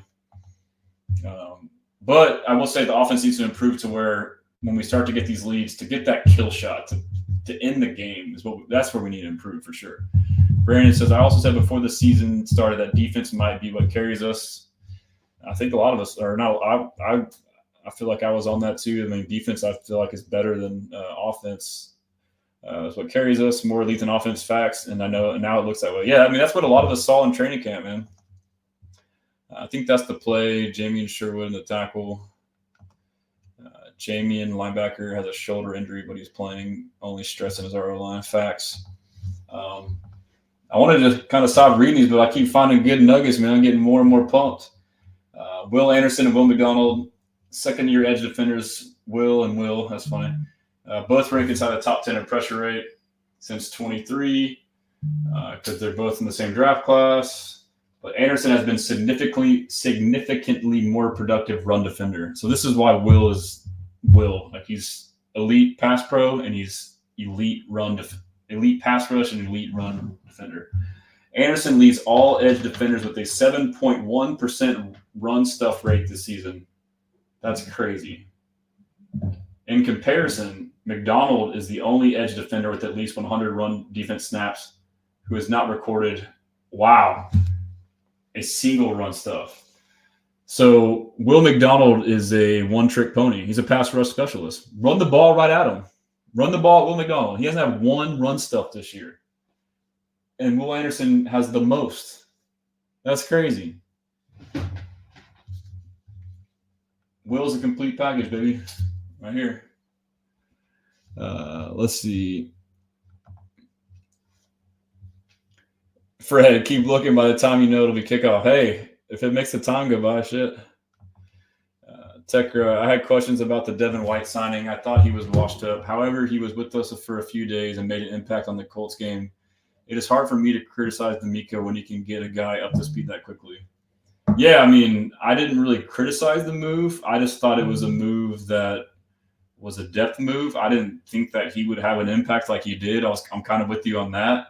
So I was surprised he was out there and as productive as he was. So I agree. I mean, to get it, like, to me, I think that's a smart coach in that he put him out there in limited situations where he knew he didn't have to learn too much, where he could say, hey, go on this play, do this. Not put him in positions where he's vulnerable, simple tasks, stuff that he's good at. That's the mark of a good coach. That's the one redeeming thing about DeMeco I harp on, is he understands the philosophy of putting players in their best position to succeed by finding what they're good at and having them do that. Not a lot of coaches do that. Case in point is interior D-line. All these no-name guys we got that were, people thought were scrubs from other teams, Tim Settle, Foley, Mario Edwards Jr. All of a sudden they come to us and they have a reincarnation with us because they're being used the right way. Some people try to put a square peg in a round hole, coordinators, where this is my defense and you run this no matter what. Jalen Peach is another example. He's not a high safety. You know what? He's good at this. Let's put him down here. Now he's doing good. Oh my God. Yeah. It's not crazy. It's just, I think a lot of coaches have ego and don't want to go out of the norm and they think they can do things a certain way. Voss says, wait, that's saying Will Anderson stops nearly 10% of runs. Let's see what it's after that. I guess it switched over, but a run stuff rate, I guess it means like, I'm assuming that's like basically it gets only a certain amount of yards or less. But he was 7% So yeah, I mean, basically, if you run at him, you're getting a TFL or 0 yards, is I believe how that deciphers. That is insane, bro. Facts. And people like early in the year were tripping on Will, like, oh, we don't have any sacks, blah blah blah. Like now the sacks have came, but pause. Now the sacks have came, pause. But even before then, the run defense has been elite the whole time. But it's like just because you don't see it like as a number on a stat sheet, like you just think he sucks. It's crazy. Brandon says now we see like Casario and D'Amico decided to draft at number 2 and number 3. Exactly. I mean, we've seen the stats with Will, we've seen CJ, but then not even to mention like we have 2 cornerstones at the 2 of the most important positions, defensive end and quarterback. Quarterback obviously the most important, but then on defense, the one position that can wreck and oppose an elite quarterback is an elite pass rusher. And then a third thing is like the character. Like you couldn't have asked for better guys to build this program around. Like CJ and Will are like the glue of this team, and they're freaking 20-something years old in their early 20s. That draft will go down in history, just those 2 picks alone. I mean, I loved the trade up at the time, and that will go down in history. That was awesome for us. Voss says, like Clowney was a great run defender, but Will has that and is a great pass rusher. These people complaining about giving up the picks piss me off. Yeah, that's crazy. Giving up the picks. Oh, we could have had Jahmyr Gibbs, who will fizzle out in 6-7 years, where Will will be a productive guy forever, and you could have got a tight end or whatever. But even Clowney, I feel like he was very underrated because of the sacks argument. Clowney was elite in run defense, and his problem was he couldn't finish the play at the sack, but like he was causing pressures at a high rate, and he would get there and then someone else would get the sack. And then this person now is the badass because they got 12 sacks when 8 of them were because Clowney pushed the guy into him. I mean, it's just like, he's got to watch the tape, bro. Or just look at the advanced stats. Brandy says, I wonder how early in the process they decided to draft both. I don't know, man, but that was the move for sure. That was the move. Let's see. Stroud has been under pressure on 40% of his dropbacks, 4th highest in the NFL. Good Lord. Stroud leads the league with 741 yards passing when under pressure, averaging 7.7 yards per attempt, 7th most in the NFL. Stroud has generated a plus 15 passing EPA on pressure dropbacks this season, 4th most. Matchup, the Jets have recorded the 6th highest pressure rate in the league this season at 38% and have allowed the lowest success rate when causing pressure. So something's got to give here. CJ has been pressured a lot and has been one of the best at being pressured. The Jets pressure a lot and are one of the best at not allowing success when pressured. So this is where I've devised earlier. I read this. This is where CJ needs to get back to that week 3, 4, 5, 6, where he was flushing the pocket and extending the play. Now you're getting, first you need decent enough protection, just enough to allow him time to maneuver. Let him extend the play. It's man coverage. Give that receiver an extra second or two instead of 2 to 3 seconds, 4 to 5 seconds of trying to cover Tank Dell. Now he'll shake free on the deep route, or he'll, have an extended play where he comes back to the quarterback. Hit 2 or 3 of those plays in the game, I think you win. Let's see what else we got. That's the same one right there, right? This parlays into the same thing I just said. Stroud has been efficient against man coverage, completing 64% of his passes and plus 92% over expected, both 4th highest in the NFL. The Jets have utilized man cover at the 6th highest rate in the NFL this season. I read on a thing earlier, it was 4th highest. So Stroud excels versus man. The Jets run a shitload of man. And they run the 4th highest since Jeff Ulbrich. So they're running even more with this new coach. So, I mean, it's right here, dude. Nico Collins, Stephon Diggs or not, I think he's still good at man coverage. I think we got just a couple more. Texans have increased their tight end usage since Nico Collins was placed on IR. Since week 6, the Texans have used 12 personnel on 42% of offensive plays, 2nd highest in the NFL, after using 12 personnel on 30%, which in the first 5 weeks. So they increased their usage by 12% with Nico out. Matchup, the Jets have matched 12 personnel with base defense on 50% of plays, with nickel on the other 50. So basically, if we line up in 2 tight ends, they'll be in their base defense, which I believe is a 4-3. The other ones they'll bring in a nickelback. So that's how we've tried to counter that. I would really like for us to have one of those tight ends be a tackle or a guard, put in some like jumbo. Because the tight ends have not been, they're great, as we've read, at run blocking in 12 personnel, but the tight ends are not great at pass blocking. Let's see what else we got. We all caught up on this, yeah. Yep. All right, let's see. Texans. Last one, yay.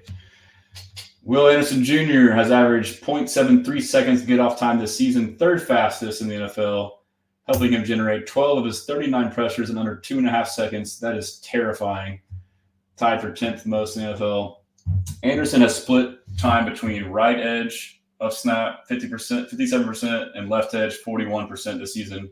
Matchup, Jets right tackle Morgan Moses has allowed the third lowest pressure rate among right tackles this season, 5.4%, including just 2 pressures under 2.5 seconds. Meanwhile, left tackle Tyron Smith has allowed the 6th lowest pressure rate among left tackles, 6.6.